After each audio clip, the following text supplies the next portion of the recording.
This video is sponsored by DJ The Lazy Gamer and Crimson Manifesto.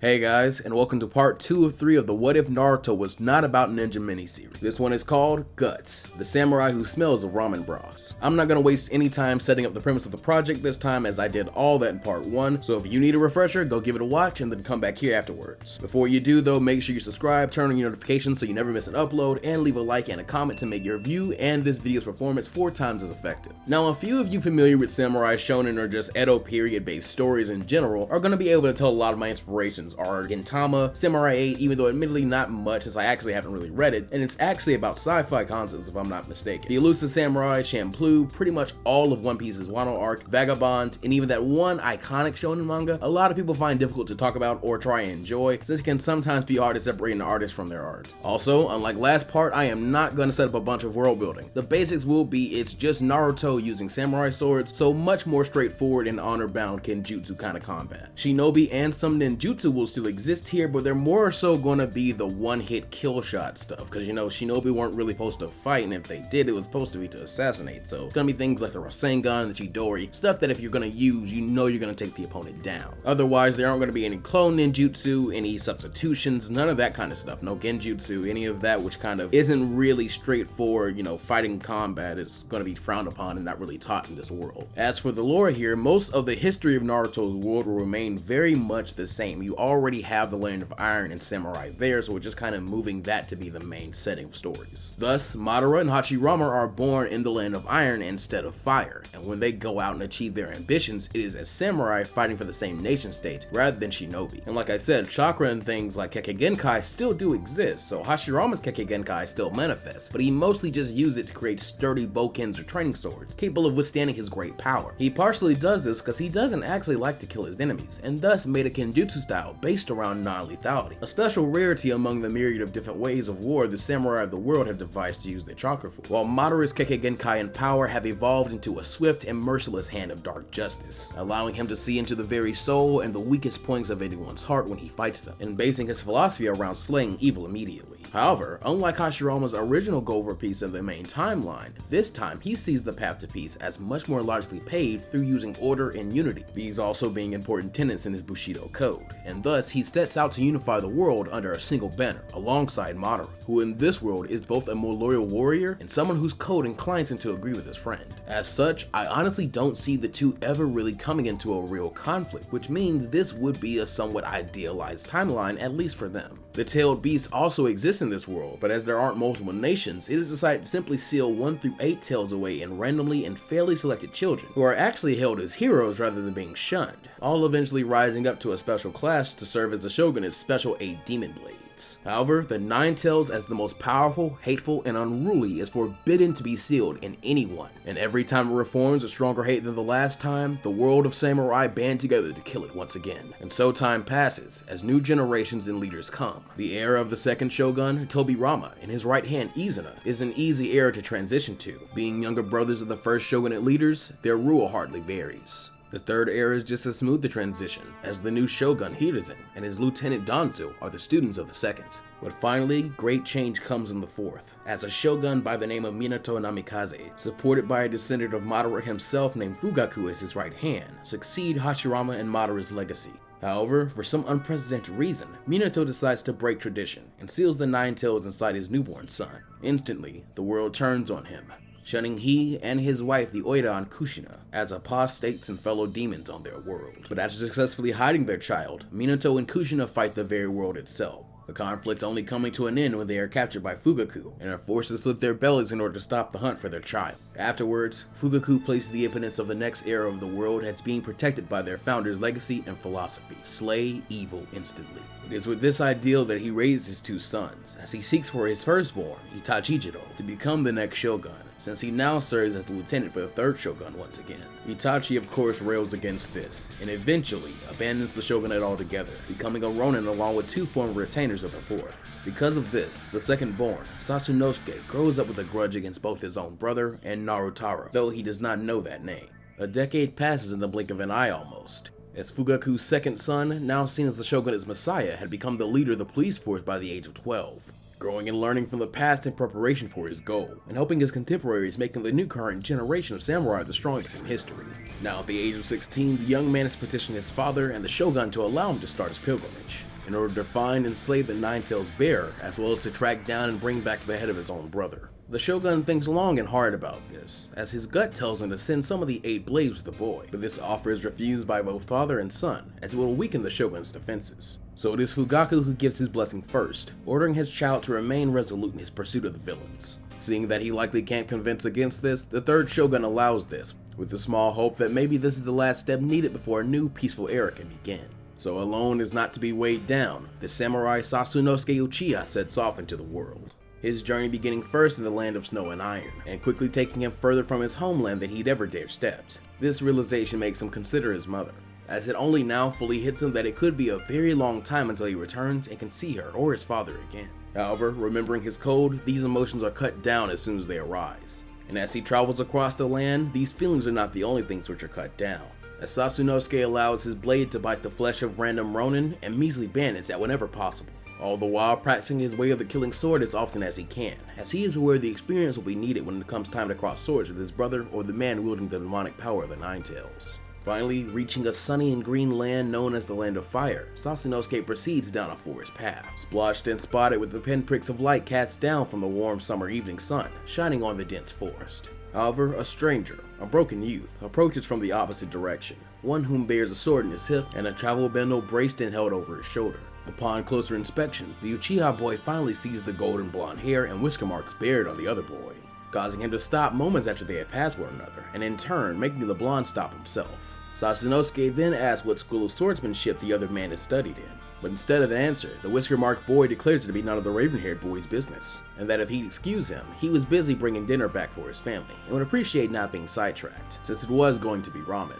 However, hearing the ring of a blade slowly being drawn halts him again, as killing intent leaks off at the other samurai, as he then accuses the blonde of being a ronin, as well as being guilty of breaking the edict against carrying a sword without the proper training in its use or safety. Hearing this, the blonde boy scoffs and brags that the other boy knew nothing of proper training or safety precautions with a weapon of war if he'd so casually drawn and expressed bloodlust in a situation where he has not been threatened. Besides this, true warriors have no need for a sword, and his is only meant to act as a deterrent. However, Sasunosuke clarifies that he isn't doing this just because of his duty to uphold the law, but also because he knows the boy's true identity as the Nine-Tails Bearer, and with that accusation, the black-haired swordsman draws his blade and slices with full intent to kill, only failing due to his opponent drawing his sword and its metal scabbard up to block the blow entirely, thus bringing the two eye to eye for the first time. Seeing the sheathed blade, Sasunosuke demands to be taken seriously, advising that the other young man draw it if he wishes for his death to be an honorable one. However, his target politely refuses, stating men like him who've been shunned by the world have no need for honor.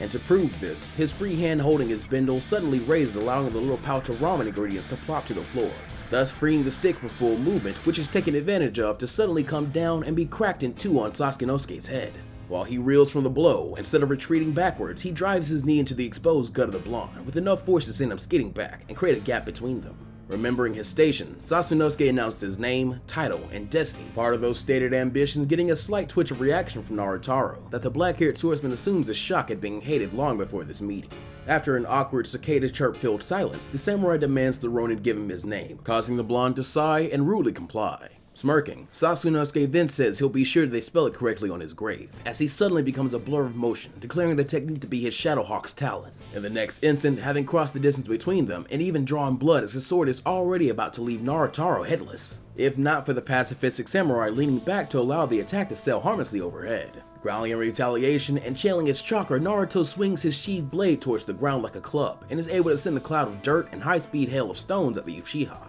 Sasunosuke wisely leaps away from the dirt cloud so as not to be blinded, and does his best to deflect the high-speed stones, truly being shocked at the raw power the demon swordsman had, as a splinter from one of the rocks bruises his shoulder, eating the two up on drawn blood. Exasperated, Narutaro declares this to be enough, as he doesn't want to kill the black swordsman, but will if he must. However, this only serves to enrage Sasunosuke, as he once again uses his fast-paced and ultra-disciplined technique-based Uchiha school of Ninjutsu to try and cut his opponent down, roaring furiously that he can't be killed by a coward who refused to draw their blade. and leaving Narutaro on the defensive as he does his best to block or dodge every blow given to him, finally getting an opening for a counterattack after the samurai's last high-speed thrust misses him, allowing an opening for Narutaro to reverse his grip on his sword so that he now holds it upside down by the tip of its scabbard, at which point he swings it for only the second time during the conflict, sending the handle of the blade crashing into Sasunosuke's midsection to draw the air from his lungs, and even forcing him to double over in pain and exhaustion. It is only then that he realized that this demon swordsman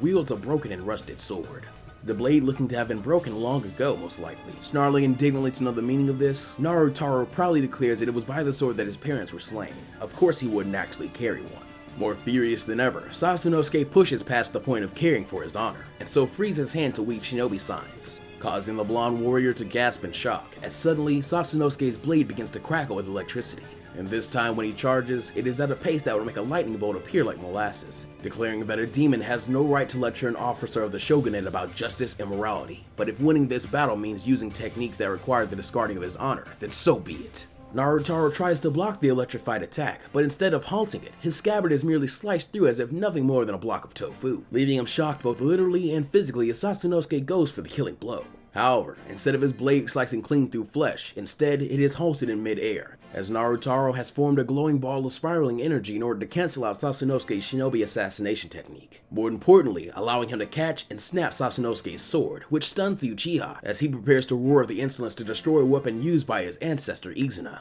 only to instead end up biting his tongue as his eyes are shot to the back of his skull, thanks to the demon swordsman driving an uppercut into his chin strong enough to lift his feet off the ground and leave him nearly unconscious as he lands flat on his back, unable to move. As he watches Narutaro grumpily remake his bendo and begin to walk away, he roars at him that he has no honor, and to kill him rather than dishonor him and leave him in the same state. However, Narutaro only flips him off and leaves the Uchiha to pass out on the side of the road. Not long after, Sasunosuke awakens, now enraged as with his broken sword, he cannot even slit his own belly. It is only now that he regrets refusing the aid of one of the 8 demon blades. However, this thought forces him to question why the 9th demon swordsman was so strong, with no real school of swordsmanship. As compared to him, he should be nothing, seeing as how he had trained under every master swordsman of his clan, the demon blades, and even the 3rd shogun himself. So if it was not demonic power that created such a difference in strength, then what? And with this curiosity, the Uchiha sets off in the direction Narutaro left off to track him down. Meanwhile, Narutaro checks the contents of his bento, feeling both disappointment and shame when he finds ants having invaded the food he'd scored for his little family of vagabonds. Growling, he curses the raven-haired swordsman and trudges on, thinking about how every time he's been hungry since meeting them 10 years ago, they'd always come through.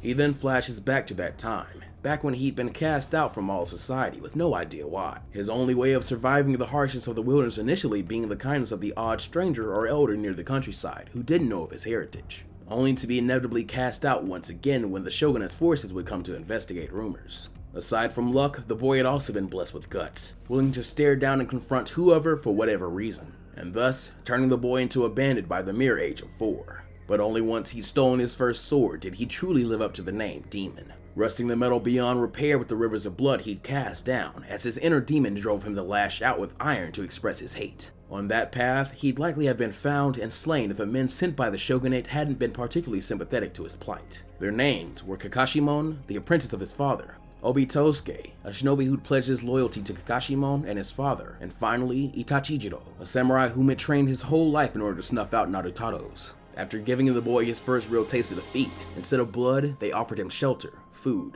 kindness, love, and the name left to him by his late parents. All 3 becoming the closest thing he had to a family after he'd learned of their fate, and all 3 supporting his decision to never pick up a blade in order to kill for a petty reason again. To that end, the 3 band together to raise the child and impart him all their knowledge, so that when the inevitable day comes that when he must stand against the nation state, which labels him demon, he will have the strength of one, but tempered by the compassion and patience of the great Buddha, just as the 4th shogun and Odan Kushina wished. Due to Sasunosuke's skill of the art of tracking, he is able to find Narutaro's trail and catch up with his target, at least enough to observe him from a distance, seeing as Narutaro arrives to a shoddy shack and calls out to the gray-haired man leisurely sitting on his porch and reading a scroll, referring to the man as father and asking where other father and brother are. Kakashimon lazily greets him back and points towards the inside of the shack, saying that since this adoptive son took his sweet time getting back there, their other housemates took it upon themselves to go out and scrounge up some sustenance for them. Then suddenly, out from the shack steps Itachijiro to tell the 2 that he has made eggs for them all to eat.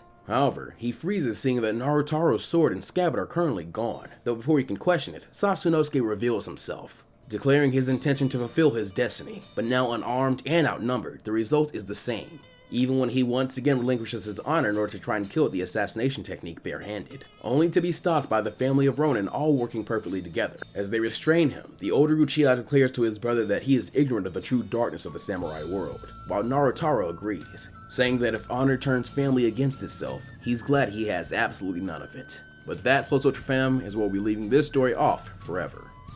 Well, that does it for this one, you guys. What did you think of the more hardcore shift into the samurai setting and just kind of jumping right into it? And the very small use of chakra for ninjutsu that you saw at the very end with Sasuke and Naruto's duel. Hope you enjoyed, because I will not be setting up the third and final part even half as much as I did this one, because we are gonna hard jump in, and the only real world building you're gonna need is that chakra does exist. People just don't really know how to use it very well, and it really only gives access to superhuman strength if understood and trained in, basically. My aim for it is to be that kind of classic, meant to be super serious and low-key hitman that does insane over-the-top feats of superhuman strength to do what is meant to be covert assassin slash spy work in modern day slash realistic world settings. So again, make sure you're subbed and everything so you don't miss when that one comes out. There are no real shoutouts this time around, but I do want to really thank Pickled Dill for convincing me to give Rurouni Kenshin a real read, as it was number one, a really good source of inspiration, and number two, I became genuinely invested. I'm actually almost halfway through the 255 chapter manga, and I've only been reading for maybe 2 weeks.